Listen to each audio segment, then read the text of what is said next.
fait, toute la question, c'est que ce que l'on peut faire en termes de management, c'est toujours quelque chose qui doit être bien précis par rapport à l'état des lieux du côté des clients auprès desquels on intervient. On ne peut pas instaurer des pratiques de management à partir de rien du tout, en décidant ou en décrétant que c'est de cette manière-là qu'on doit intervenir.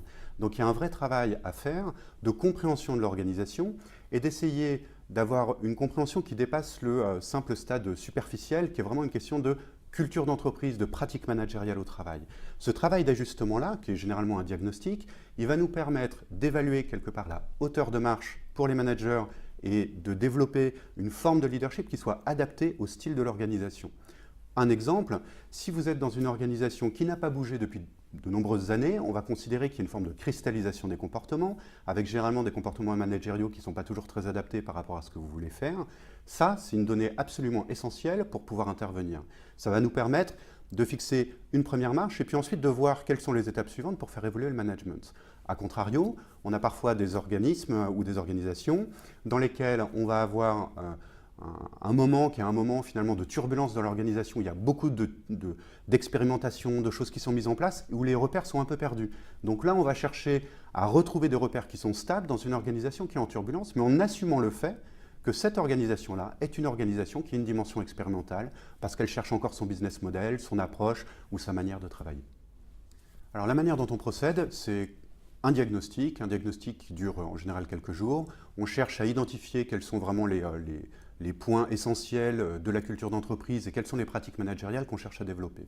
Une fois qu'on a fait ça, en général, on commence à travailler avec le comité exécutif ou le comité de direction pour bien identifier, au-delà des choses qu'ils veulent obtenir, pourquoi ça n'a pas marché jusqu'à présent ou pourquoi ils ne l'ont pas obtenu. Une fois qu'on a fait ça, ça va nous permettre d'articuler un programme. Ce programme, il va généralement articuler plusieurs modalités. Il va y avoir du coaching, il va y avoir de la formation ou des ateliers, et dans une logique qui est généralement très participative, parce qu'on sait que pour que les gens s'engagent dans de nouveaux comportements, il faut qu'ils contribuent à créer finalement la cible vers laquelle on peut aller. Donc c'est des programmes qui durent généralement entre 3 mois et 1 an, voire plus d'1 an quand il s'agit de quelque chose en plusieurs étapes. Et ce sont des programmes dans lesquels on va toujours chercher à avoir une dimension digitale dans laquelle on va créer des ressources qui vont être disponibles pour les personnes avec une dimension de sensibilisation qui viennent préparer des ateliers qu'on va faire ensuite en présentiel. Alors les résultats, quand on parle de changement comportemental, c'est une mesure qui est toujours pas simple à faire parce que c'est une mesure indirecte. Donc on a recours à plusieurs choses pour faire ça. Tout d'abord, il y a l'ensemble des tests comportementaux et des 360 qui vont permettre d'étudier l'évolution des comportements entre un point A et un point B. Il y a la possibilité aussi de suivre des pratiques qui sont mises en place. Donc ça, c'est des indicateurs qu'on met en place et qu'on est capable de suivre par un tableau de bord.